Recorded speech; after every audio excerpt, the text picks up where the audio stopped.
রেলপথ মন্ত্রণালয় চট্টগ্রাম-কক্সবাজার রুটে ২ নতুন ট্রেন চালু করার সিদ্ধান্ত নিয়েছে, যার নাম সৈকত এক্সপ্রেস এবং প্রবাল এক্সপ্রেস।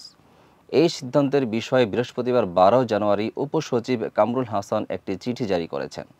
ট্রেন দুটির চলাচল চলতি মাসে শুরু হবে, যদিও শুরুসূচি এখনও নির্ধারিত হয়নি। সৈকত এক্সপ্রেস সকালে ৬টা ১৫ চট্টগ্রাম থেকে ছেড়ে কক্সবাজার পৌঁছাবে সকাল ৯টা ৫৫। ডেস্ক নিউজে বিস্তারিত জানাচ্ছেন সিদি জান্নাত। অপরদিকে প্রবাল এক্সপ্রেস বিকাল ৩টা ১০ চট্টগ্রাম থেকে ছেড়ে সন্ধ্যা ৭টায় কক্সবাজারে পৌঁছাবে।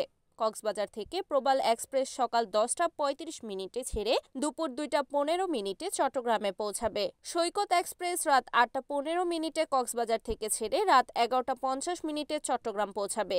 ট্রেনগুলো বিভিন্ন স্টেশনে বিরতি দেবে। সৈকত এক্সপ্রেস ৮টি এবং প্রবাল এক্সপ্রেস ১০টি স্টেশনে থামবে।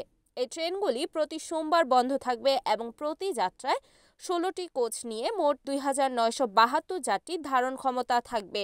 ট্রেন দুটি চালু হওয়ার মাধ্যমে আগের ঈদ স্পেশাল ৯ বন্ধ হয়ে যাবে, যা গত বছরের রোজার ঈদ উপলক্ষে চালু করা হয়েছিল। ট্রেন দূরত্বের ফলে এই অঞ্চলে যোগাযোগ আরও উন্নত হবে এবং স্থানীয় বাসিন্দাদের জন্য উন্নত সেবা প্রদান করবে।